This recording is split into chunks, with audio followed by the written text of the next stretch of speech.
வணக்கம் பிரவீன். அதாவது இது தூத்துக்குடி அமர்வு நீதிமன்றத்தில் வந்து இந்த அனிதா ராதாகிருஷ்ணன் அவர்கள் வந்து முந்தி அதாவது அதிமுக அமைச்சரவையில் அமைச்சராக இருந்தபோது அவர்கள் வந்து ஒரு முறையீட்டில் அதாவது அவதானத்துக்கு அதிகமாக சொத்து சேர்த்ததாக வழக்கு தொடரப்பட்டது. அந்த வழக்கானது திமுக ஆட்சி காலத்தில் போடப்பட்ட ஒரு வழக்கு.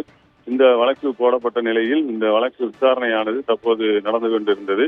இந்த நேரத்தில் தான் பாத்தீங்கன்னா அந்த வழக்குல வந்து அமலாக்கத்துறையும் தங்களையும் இதில் ஒரு வாதியாக சேர்க்க வேண்டும் என்பதாக ஒரு மனுவை அவர்கள் செய்திருந்தார்கள். ஏனென்றால் இப்பொழுது திமுக ஆட்சி இருப்பதனால் திமுக வழக்கறிஞர்கள் இதனை வந்து சரியாக அந்த அரசு வழக்கறிஞர்கள் அதை நடத்த மாட்டார்கள் என்பதால் அமலாக்கத்துறை உள்ளே நுழைந்து அவர்கள் தங்கள் தரப்பு நியாயத்தை எடுத்துரைத்து இதில் உள்ள பிரச்சனைகளை எடுத்துரைத்து இதில் குற்றம் சாட்டப்பட்ட அனிதா ராதாகிருஷ்ணன் மீது ஆணித்தரமான வாதங்களை வைத்து அவரை எப்படியாவது குற்றவாளியாக்க வேண்டும் என்பதாக ஒரு முனைப்போடு அவர்கள் உள்ளே வருவதாகத்தான் பேசிக் கொள்ளப்பட்டது.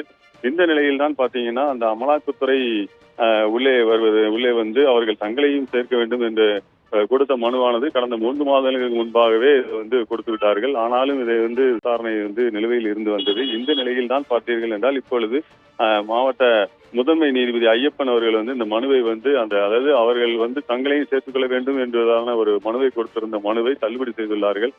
அந்த தள்ளுபடியானது இப்பொழுதுதான் செய்துள்ளார்கள். அதாவது இன்றைக்கு வந்து பாத்தீங்கன்னா கடந்த 4 நாட்களாகவே தூத்துக்குடியில வந்து இந்த கடந்த 3 நாட்களாக திங்கட்கிழமையில இருந்து பாத்தீங்கன்னா இன்னைக்கு வந்து அந்த நீதிமன்ற வழக்கறிஞர்கள் அனைவரும் நீதிமன்ற புறக்கணிப்புகளில் ஈடுபட்டு வருகிறார்கள். எனவே அவர்கள் வந்து இதில் வந்து அந்த இணையதளத்தின் மூலமாக அந்த உத்தரவை அந்த நீதிபதி பிறப்பித்துள்ளார்கள்.